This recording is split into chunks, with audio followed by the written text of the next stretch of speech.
Ce soir, nous ferons une immersion dans le monde des inventeurs et innovateurs de Côte d'Ivoire. Ils étaient récemment face à la presse, réunis au sein d'une fédération. Ils réclament un appui institutionnel conséquent. Le Parti socialiste du président du gouvernement sortant espagnol Pedro Sánchez et la formation de gauche radicale Podemos menée par Pablo Iglesias ont annoncé un accord de principe pour former un gouvernement de coalition progressiste. Cette entente pourrait sortir l'Espagne de l'instabilité politique qui la domine depuis 2015. Bonsoir, merci de nous rejoindre aux 19h. Ils se sont adressés à la presse récemment. Les inventeurs et innovateurs de Côte d'Ivoire, regroupés au sein du FEDINSI, demandent un appui conséquent du gouvernement. Requête faite lors de la rentrée académique de l'ASCAD, Académie des sciences, des arts, des cultures d'Afrique et des diasporas africaines. Thème de cette rencontre, Côte d'Ivoire, terre d'invention. Notre reporter Clément Boko a mis à profit cette occasion pour faire une incursion dans leur univers. Suivez son point. Marie-Josée Fenouille est biologiste inventeur. Elle a mis sur pied un masque capillaire pour entretenir les cheveux. Son invention à partir de l'argile rouge lui a valu un brevet d'invention et plusieurs autres prix. Aujourd'hui, son produit se vend en pharmacie. Mais les choses n'ont pas été faciles pour elle. Moi, pourquoi je suis allée produire en France? Mais parce que ici, ça ne suit pas. Voilà, donc j'aimerais qu'on s'occupe des autres inventeurs au risque, sinon tout le monde va partir. Marie-Josée n'est pas un cas isolé en Côte d'Ivoire. La plupart des inventeurs et innovateurs peinent à trouver des investisseurs pour accompagner le fruit de leurs recherches. Lors de la rentrée académique de l'ASCAD, les inventeurs ont passé en revue leurs difficultés et appelé les gouvernants à soutenir leurs actions. Nous avons voulu traiter le thème Côte d'Ivoire, terre d'invention, pour dire que la Côte d'Ivoire a des inventions.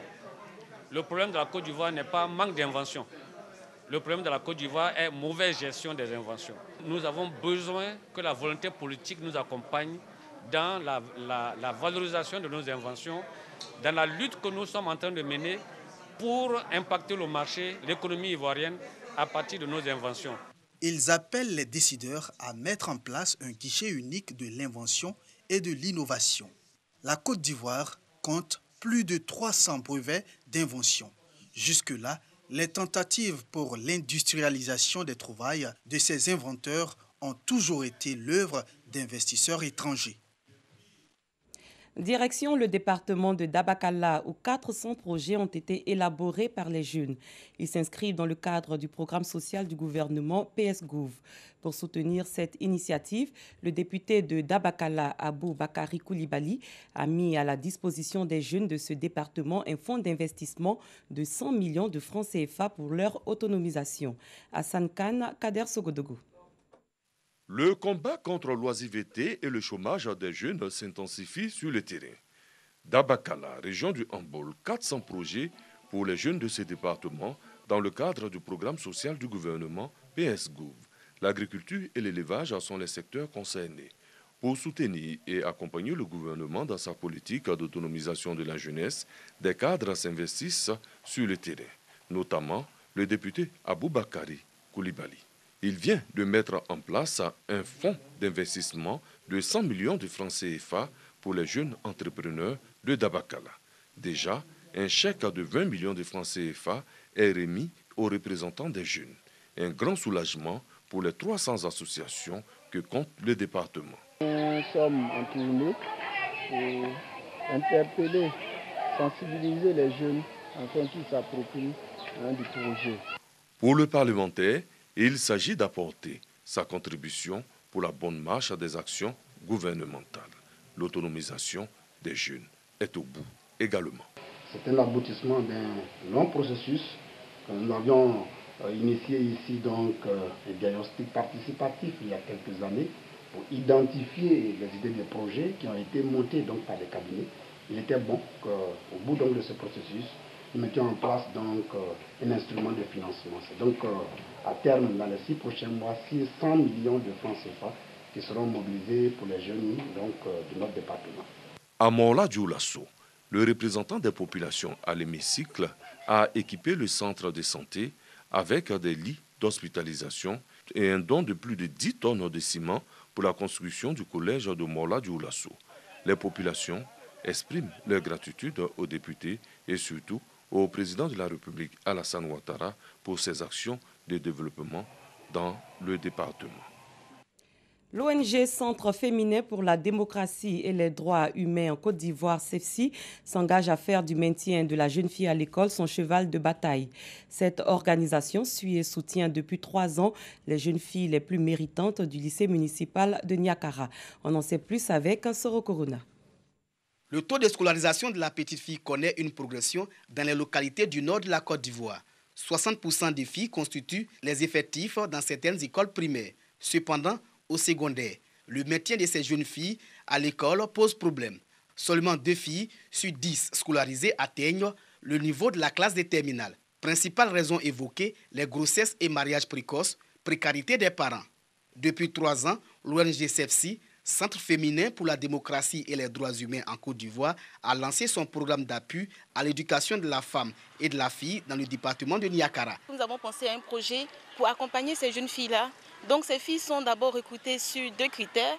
Le potentiel d'abord parce qu'elles ont quand même de bonnes notes et ensuite la vulnérabilité. Nous avons commencé par des kits de toilettes et puis par un soutien scolaire. De 12 filles en 2017, elles sont 40 jeunes filles à bénéficier du soutien et du suivi de l'ONG cette année. Je vais bien travailler, je vais redoubler d'efforts, je vais donner tout ce que j'ai pour pouvoir bien travailler encore cette année. Avant, j'avais les 12 mois, maintenant il y a les 14, les 15, tout ça. Les autorités administratives et scolaires ont saisi l'occasion pour aborder le puneux phénomène des grossesses en milieu scolaire. Pour le moment, nous sommes à 18 cas de grossesse pour cette année scolaire 2019-2020. C'est-à-dire ce sont des grossesses qu'elles ont contractées pendant les vacances. Nous essayons de faire des campagnes de sensibilisation pour vraiment les amener aux études. Seulement les meilleures filles du lycée en situation de vulnérabilité bénéficient du programme d'appui à l'éducation de la femme et de la fille dans le département de Niakara de l'ONG CEFSI. Nous restons dans le domaine de l'éducation. Le président de la mutuelle de Congo-Décro, village situé à 2 km de Boaké, a offert un nouveau bâtiment à la maternelle. Un don pour permettre aux tout-petits d'apprendre les bases de la socialisation dans de bonnes conditions. Marie-Ange Kwaku, Soro Corona. Un nouveau bâtiment pour la maternelle totalement équipé. Bâtiment offert au groupe scolaire de Congo-Décro dans la commune de Boaké par Atia Sébastien, président de la mutuelle de développement économique et social du Congo-Décro. Cette action sociale, selon le donateur, s'explique par le manque d'infrastructures scolaires maternelles dans cet établissement. Le président de la mutuelle de développement économique et social a exhorté les écoliers, les enseignants et les administrateurs du groupe scolaire à faire bon usage de ce bâtiment. L'État fait beaucoup pour mettre les enseignants dans les meilleures conditions de travail. Mais nous aussi, cadres de ce village, nous devons apporter notre contribution. Que nous soyons solidaires lorsque nous devons mener des chantiers pour l'amélioration des conditions de travail pour nos enfants. Les responsables administratifs et les écoliers expriment leur grande satisfaction pour ce geste. Aujourd'hui, c'est un grand jour pour nous, les enfants de la maternelle de Congo-Décro. Pépé Atia, grand merci pour cet édifice. Midesco, grand merci pour cet édifice. D'accord, que Dieu vous bénisse. C'est une très grande joie de recevoir ce joyau. Les enfants prenaient les cours dans une classe de l'école A, ce qui faisait que l'école A fonctionnait avec 5 salles de classe. Construit en 1976, le groupe scolaire Congo-Décro de l'IEP Boaké Ngatakuro compte en son sein 3 écoles, qui sont l'EPP Congo-Décro A, B et la maternelle. Pour la rentrée scolaire 2019-2020, elle a un effectif total de 550 écoliers.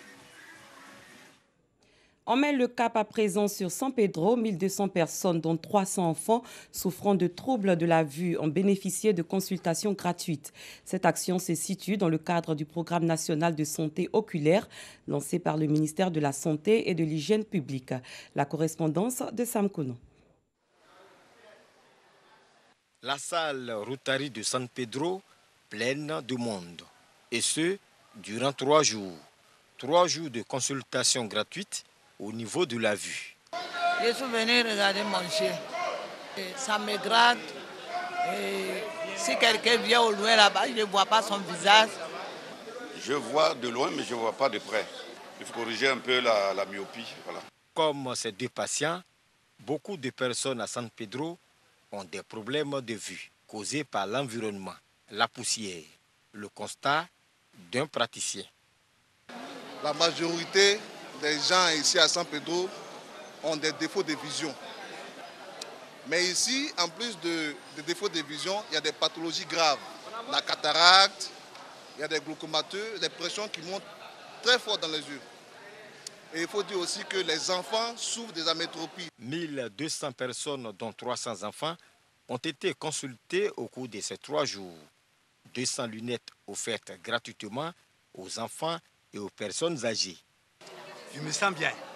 Quand je parle ça, même les jeunes filles peuvent encore s'emporter à moi. On m'a donné des lunettes gratuites pour mon fils.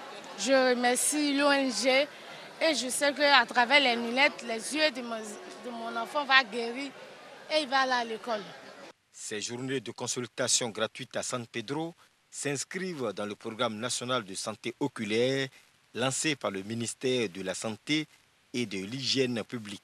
Pour le directeur de l'ONG Cristal Optique, initiateur de ces 3 jours de consultation ophtalmologique gratuite, il s'agit de faire du social dans le domaine de la santé oculaire.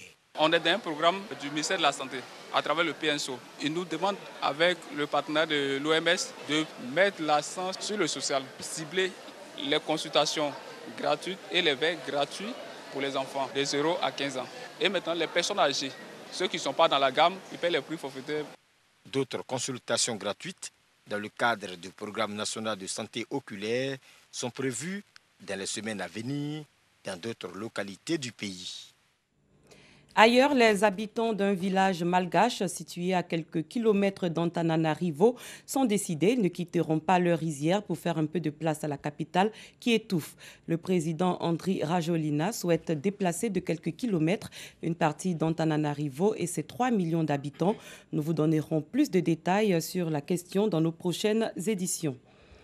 Le Premier ministre espagnol sortant Pedro Sánchez et Pablo Iglesias ont annoncé lors d'une conférence de presse la signature d'un accord de principe pour la formation d'un gouvernement composé de leurs formations, respectivement le Parti socialiste et Podemos. Les 2 formations de gauche avaient pourtant déjà échoué à former un gouvernement, notamment lors des précédentes élections en avril.